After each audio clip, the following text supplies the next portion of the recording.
Hello and welcome to Chuck's Culture Channel, the place on YouTube for lively conversation on the lively arts in St. Louis and beyond. In this episode, I'm talking with Finnish composer Magnus Lindberg from his summer home in Portugal. March 14th and 15th, 2025, Hannu Lintu conducts the St. Louis Symphony Orchestra in Lindberg's 2024 Viola Concerto with soloist Lawrence Power, for whom the concerto was written.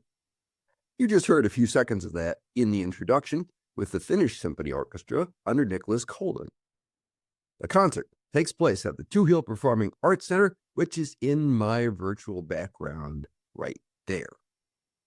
We're talking about the concerto and about Lindberg's approach to composing in general, and also a lot of musical stuff coming up right now. So let's talk about your Viola Concerto, which is just a little over a year old now, having had its premiere in February of 2024. You're going to be doing this with the St. Louis Symphony and the original soloist, right? Absolutely, yeah. Lawrence Power.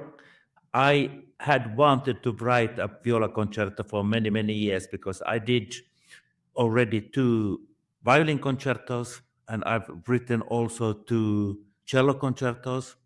And somehow I like to be in the concerto league.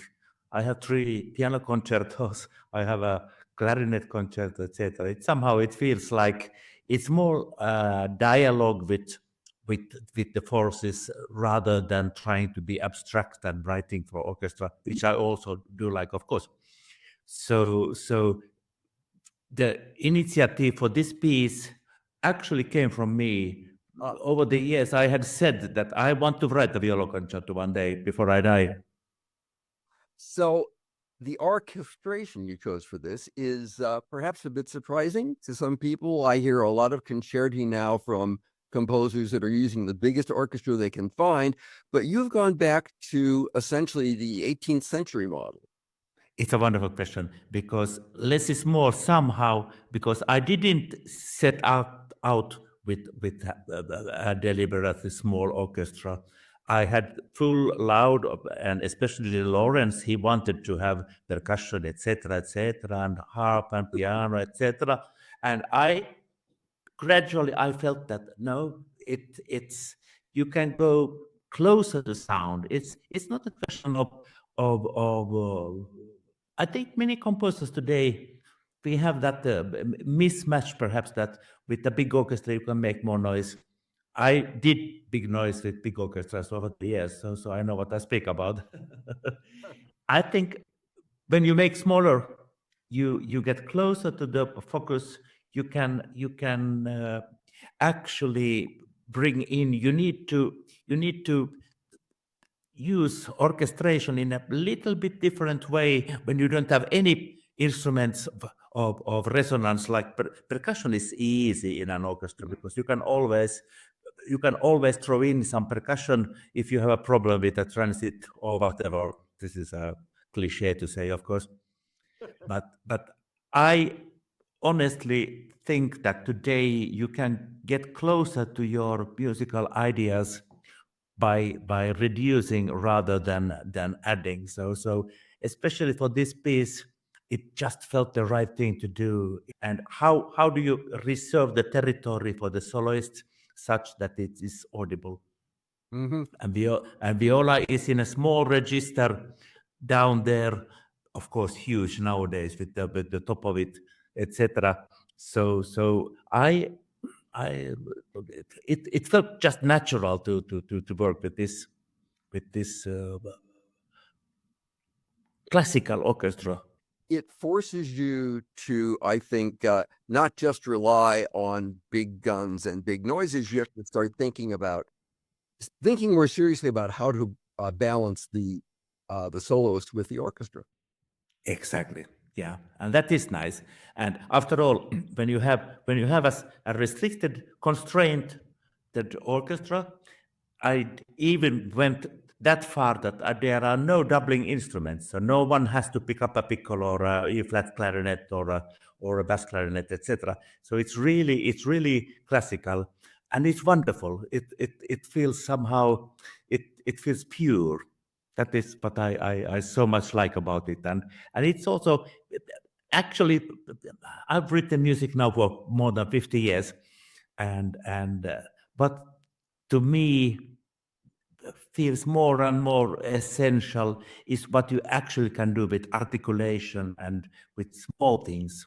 How do we get the sort of inner life of music alive? I mean, it's I don't get me wrong. Don't get me wrong. I still love to hit the big gong. No worries about the big gongs.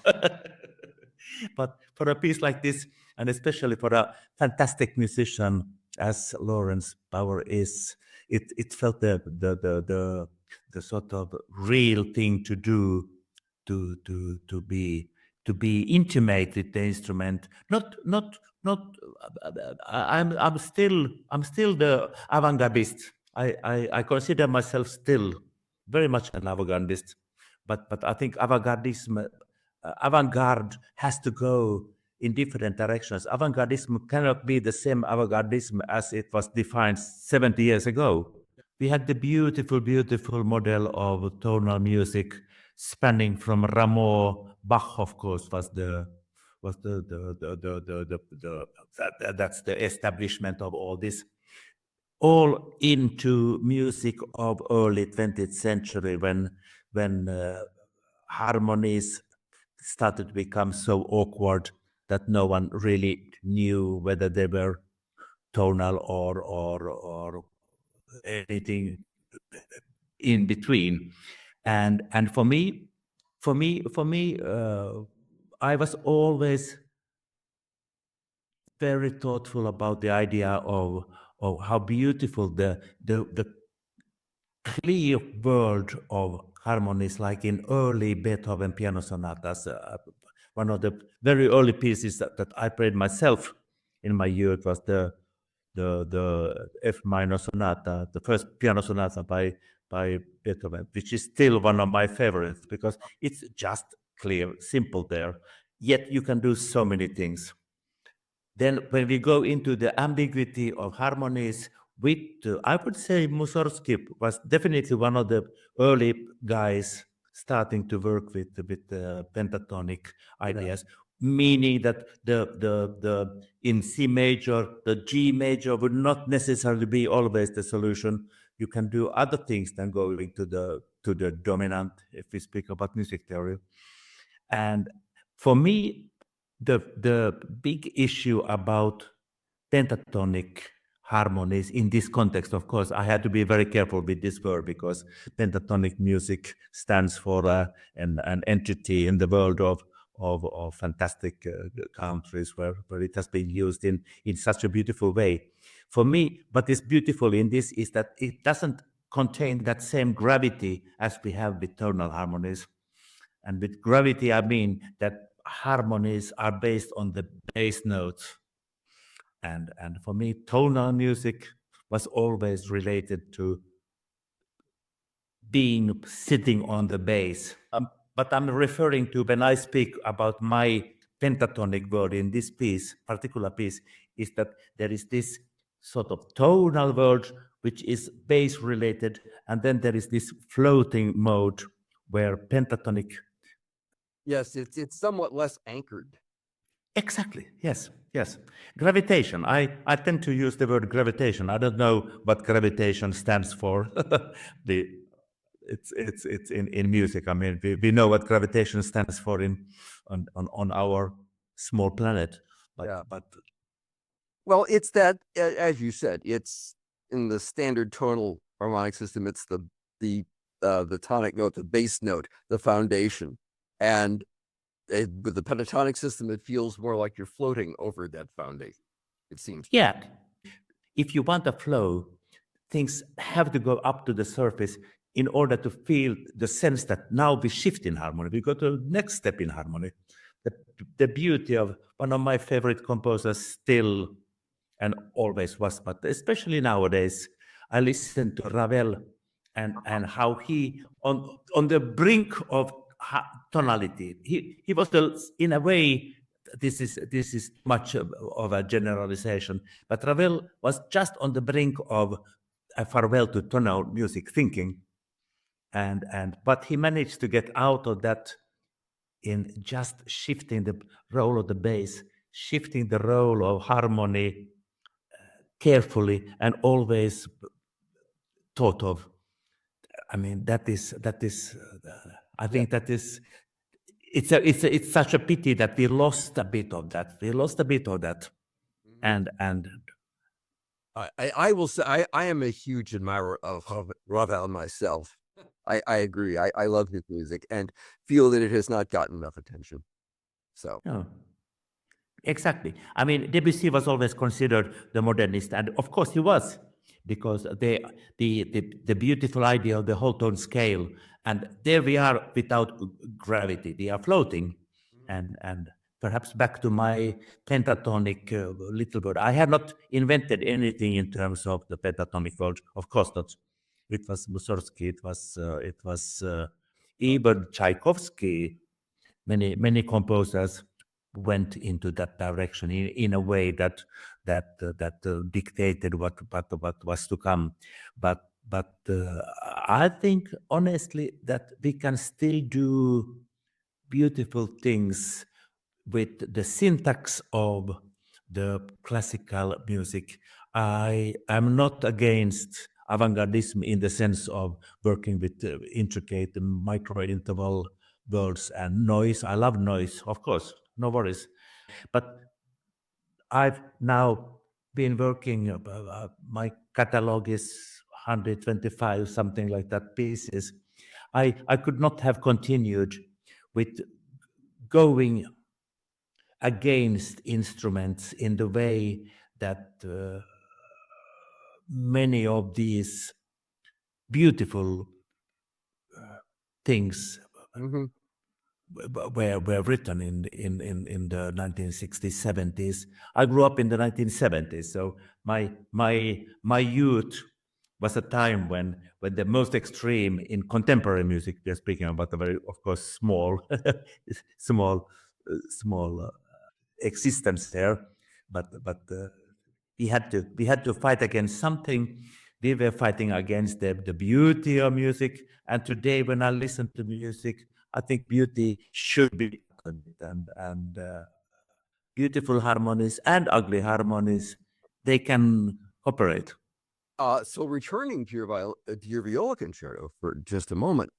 Um, as I said, I had a chance to listen to it a couple of times before I started this. And there are parts of it that sounded just like very different things to me. There was a part that almost sounded like a Celtic folk song. There's a there's a part where you have a cadenza where the soloist hums along with the viola, which I think is unusual. I encourage Yes. you to it on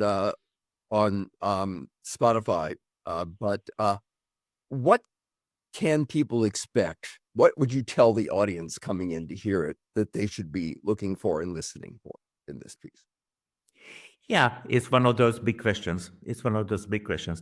I want a piece. I mean, this is a piece lasting for more than half an hour, so I take a lot of time from my listeners, and I count on my listeners to be able to keep up with the interest of what I'm trying to tell. I'm not telling stories, but I still think that music has a very strong connection to narrativity. So there must be a sort of logic in how things evolves. So my way of presenting material is that I gradually bring in the material. I repeat things. I think that is one of the deep essential things that I learned over the years with contemporary music, because this was forbidden when I grew up to Mhm. repeat things. I think we have to repeat things. We have to have that feeling of getting home, get back home. This is a starting point, and then from that starting point you go out again, and you make a longer span, and you come back home, and then you go again out. For me, the most essential thing in music is that there is a feeling from going forwards in material And then to home. things. Yeah. So that you can recognize things, and hopefully the journey, it's like a spiral. Mm. Things, you can go further out, but as long as you always know that you get home, it feels somehow rewarding. Well, that's essentially the basis of, say, the sonata allegro form, or any classical form, is that sense of going somewhere else and then coming back. So, I mean, it's very traditional. Exactly. Yeah. Yeah. Yes. Charles Rose in the classical style. If you I was to say, I love his. I have had the honor to meet the beautiful man. He was an amazing musician and a fantastic musicologist. So I respect him so much, and I think it makes so much sense in what he established, speaking about those forms and all these things.